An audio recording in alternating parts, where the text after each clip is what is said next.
Hello friends, मैं हूं advocate Nitish पांका। आप हैं मेरे YouTube channel let's speak legal में। आज मैं आपके सामने एक बहुत ही बेहतरीन वीडियो प्रस्तुत करने वाला हूं जिसमें मैं आपको ये बताने जा रहा हूं कि 498A का केस हो गया या डिवोर्स का केस हो गया या आपका क्वाशिंग के लिए केस हो गया या फिर चाइल्ड कस्टडी का केस हो गया, कोई भी मैट्रिमोनियल केस में क्या आपकी जो रिकॉर्डिंग है, आपने अगर अपनी वाइफ की रिकॉर्डिंग की है किसी के साथ बात करते हुए, क्या उसके रिलेटिव से बात करते हुए, और वाइफ ने जो है आपके खिलाफ कई अपशब्द किए या फिर प्लानिंग की है कि आपको जो है फॉल्स केस में फंसा देंगे, या फिर किसी बॉयफ्रेंड से बात की है, एक्स्ट्रा मैरिटल अफेयर है, या फिर किसी नॉर्मल फ्रेंड से बात की है जिसमें जो है पूरी प्लानिंग प्लॉटिंग चल रही है, तो क्या ऐसी रिकॉर्डिंग्स जो है एडमिसिबल होती हैं कोर्ट में? क्या कोर्ट इनको मान्यता देता है? और क्या आप जो है बिना किसी कॉन्सिक्वेंस के क्या ये रिकॉर्डिंग्स वगैरह कोर्ट में पेश कर सकते हैं या नहीं कर सकते हैं? आज हम इस पे डिस्कस करेंगे। देखिए, सबसे इंपॉर्टेंट चीज मैट्रिमोनियल केसेस में क्या होती है, वो ये होती है कि जब भी जो है वाइफ जो है हस्बैंड का जो डिस्प्यूट होता है वो एक तरीके से एक प्राइवेट मैटर होता है। वो हस्बैंड और वाइफ के बीच में है, कोई तीसरा पर्सन उसे नहीं देखता ना उसे सुनता है। तो प्रॉब्लम यहाँ आती है कि जब घर के अंदर डिस्प्यूट हो रहा है तो एविडेंस कहाँ से लाए, कैसे हम कलेक्ट कर सकते हैं एविडेंस? आपको पता है आपकी वाइफ जो का बिहेवियर आपकी तरफ अच्छा नहीं है, तो क्या कैसे जो है आप वो एविडेंस कलेक्ट करेंगे? ऑब्वियसली या तो एक इंडिपेंडेंट विटनेस आपके घर में प्रेजेंट हो जो कि सब चीजें देखे, या कोई पंचायत आपने बुलाई हो अपने घर में, तब एक एविडेंस क्रिएट होता है, या फिर आपके घर वाले जो गवाही देते हैं वो एविडेंस होता है। पर हमेशा ऐसी चीज नहीं होती, हमेशा कोई ना कोई आपके घर में प्रेजेंट नहीं होता जब कोई इंसिडेंट होता है। तो ऐसे में जो है सबसे बेस्ट उपाय क्या है? सबसे बेस्ट उपाय है रिकॉर्डिंग, मोबाइल फोन की रिकॉर्डिंग या ऑडियो रिकॉर्डिंग या सीसीटीवी या वीडियो रिकॉर्डिंग। ये 3 टाइप के एविडेंस जो है आप यूज करते हैं जब भी आप डिवोर्स केस में जाते हैं। या व्हाट्सएप हो गया, एसएमएस हो गए, कॉल रिकॉर्डिंग हो गई, ये सारे ऐसे जो मटेरियल है डिजिटल एविडेंस की कैटेगरी में आ जाता है। अब प्रॉब्लम क्या है? सबसे बड़ी प्रॉब्लम डिजिटल एविडेंस के साथ क्या है? अब इसमें क्या प्रॉब्लम है कि या तो आपको कोई सॉफ्टवेयर इंस्टॉल करना पड़ेगा आपकी वाइफ के मोबाइल में, तभी आप जो है वाइफ और किसी थर्ड पर्सन की रिकॉर्डिंग कर पाओगे, या फिर आपके फोन से अगर आपकी वाइफ ने कॉल की है और आपके फोन में ऑटोमेटिक रिकॉर्डिंग हो रही है तो आप यूज कर पाओगे, या आपको जो है कैमरा जो है इंस्टॉल करना पड़ेगा घर के अंदर। तो ये एक प्रॉब्लम ये आती है कि वाइफ हमेशा ये क्लेम कर सकती है कि मेरी प्राइवेसी का ब्रीच करके इन्होंने जो है एविडेंस कलेक्ट किया है, तथा ये जो है मान्य नहीं है कोर्ट के अंदर। ये हमेशा आर्गुमेंट रहेगी आपकी वाइफ की जब भी आप इस टाइप का एविडेंस कोर्ट में पेश करते हो। अब आपने जो है सुन लिया कि वाइफ जो है किसी फ्रेंड या किसी आपके रिलेटिव से बात कर रही है और वहां पे जो है पूरी प्लानिंग प्लॉटिंग चल रही है, आपकी बुराइयां चल रही हैं, बहुत सारी चीजें हो रही हैं, या वाइफ का कहीं एक्स्ट्रा मैरिटल अफेयर है, तो वहां पे जो है आपको कॉशियस होने की जरूरत है। आपको जो है आपने रिकॉर्डिंग जो है कलेक्ट कर लिए तभी आपको ये चीज पता चली है। अब आप उसकी सीडी बना के कोर्ट में जो है पेश कर दोगे। वाइफ की हमेशा यही आर्ग्यूमेंट होगी कि मेरा फोन हैक किया, मेरी प्राइवेसी का ब्रीच किया, बेडरूम में कैमरा लगा दिया, ये और वो। अब कोर्ट क्या कहता है कि कोर्ट कैसे इसको कंसिडर करता है, वो एक क्वेश्चन है जो मैं इस वीडियो के जरिए आंसर कर रहा हूं आपको। देखिए, अभी एक बहुत ही अच्छी और रीसेंट जजमेंट आई है दिल्ली हाई कोर्ट की। अब मैं जजमेंट का नाम नहीं ले रहा, आप खुद जो है अगर आप इंटरेस्टेड हो, अपने केस के लिए सीरियस हो, तो इतना तो आप करोगे कि डिस्क्रिप्शन बॉक्स में जाके वो आर्टिकल को क्लिक करना है, तो आपको सारी डिटेल्स मिल जाएगी। मैं जजमेंट का नाम नहीं लूंगा इधर, ताकि आप जो है थोड़ा सा एफर्ट करें और वेबसाइट को मेरे विजिट करें। तो एक बहुत रीसेंट जजमेंट आई है, 30 जून 2020 की जजमेंट है। इतनी लेटेस्ट जजमेंट मैं आपसे शेयर कर रहा हूं आज। इस जजमेंट में क्या हुआ था, दिल्ली हाई कोर्ट ने ये हेल्ड किया था, 2 इश्यूज होते हैं कोर्ट के सामने। एक हो गया प्राइवेसी का इशू, जो वाइफ क्लेम कर रही है कि प्राइवेसी जो है उसकी ब्रीच हुई है। और एक हो गया फेयर ट्रायल का इशू।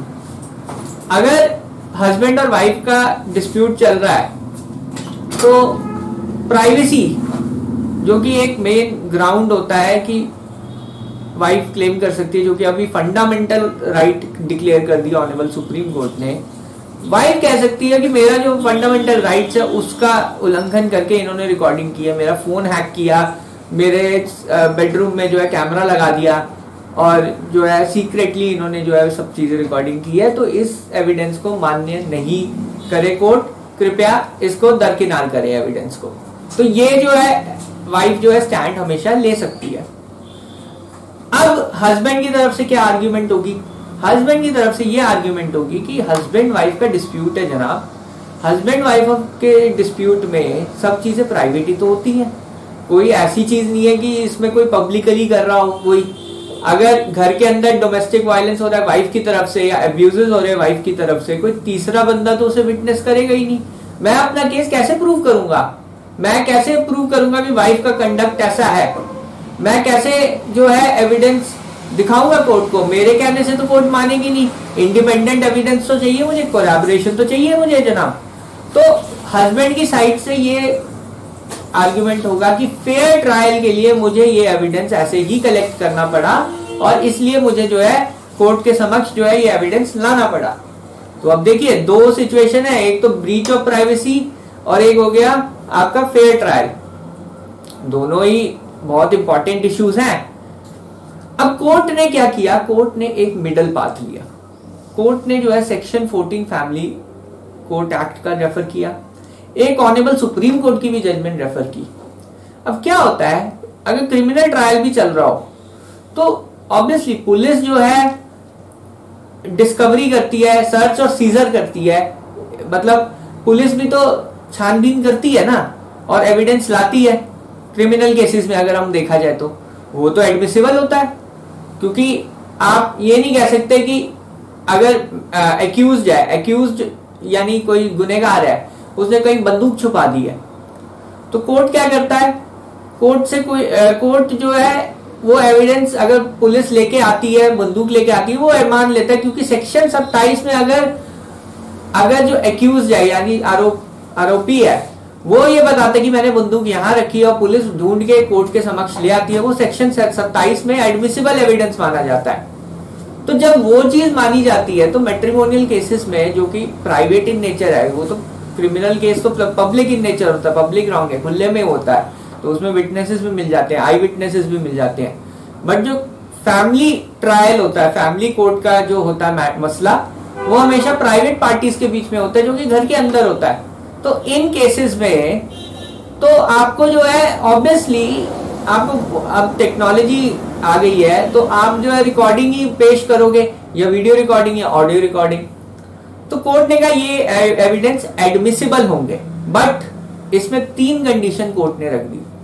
पहली कि इसकी जो जेन्युइनिटी या ऑथेंटिसिटी है वो बहुत बारीकी से चेक की जाएगी, ऐसे नहीं चेक की जाएगी। दूसरी कंडीशन ये है कि इन एविडेंस का अगर कोई कानून का उल्लंघन किया है, कोई कानून का उल्लंघन हुआ, जैसे हैकिंग में कानून का उल्लंघन आईटी एक्ट का होता है, तो उस पे जो है अलग मुकदमा चल सकता है।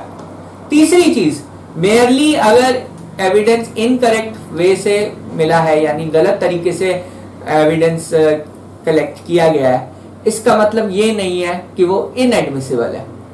तो कोर्ट ने कहा ठीक है, फेयर ट्रायल के लिए हम इसे मानेंगे।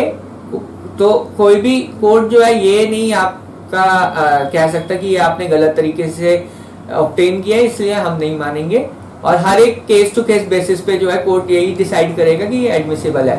एक और रिक्वायरमेंट जो है कोर्ट ने ये कही है कि रेलेवेंसी होनी चाहिए एविडेंस की, मतलब आपने जो रिकॉर्डिंग की है वो जो आप केस लड़ रहे हैं उससे रेलेवेंट होना चाहिए वो एविडेंस। ये भी एक कंडीशन और कोर्ट ने रखी है। तो आपको ये देखना है कि आपका जो एविडेंस है वो मान्य तो है, पर आपको ये देखना है कि आप किसी कानून का तो नहीं उल्लंघन कर रहे, जैसे हैकिंग हो गई, फोर्जरी हो गई, या आपने मिस रिप्रेजेंटेशन से किया, फ्रॉड से किया, तो उसका अलग मुकदमा आपके ऊपर चल सकता है, ये आपके ऊपर रिस्क रहेगा हमेशा। पर ओवरऑल अगर आप डिवोर्स केस लड़ रहे हैं या कोई भी केस लड़ रहे हैं, अपनी बेगुनाही का आप सबूत ला रहे हैं, तो वो जो है एडमिसेबल होगा।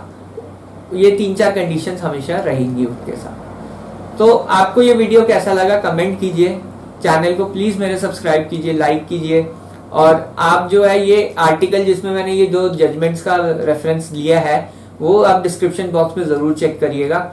ये आपको करना जरूरी है, तभी आपको चीज समझ आएगी। बहरहाल वीडियो के लिए देखने के लिए बहुत बहुत धन्यवाद। मैंने अपना व्हाट्सएप नंबर भी वीडियो डिस्क्रिप्शन बॉक्स में दिया हुआ है, तो आप मुझे कांटेक्ट व्हाट्सएप के थ्रू कर सकते हैं। धन्यवाद। Thank you very much.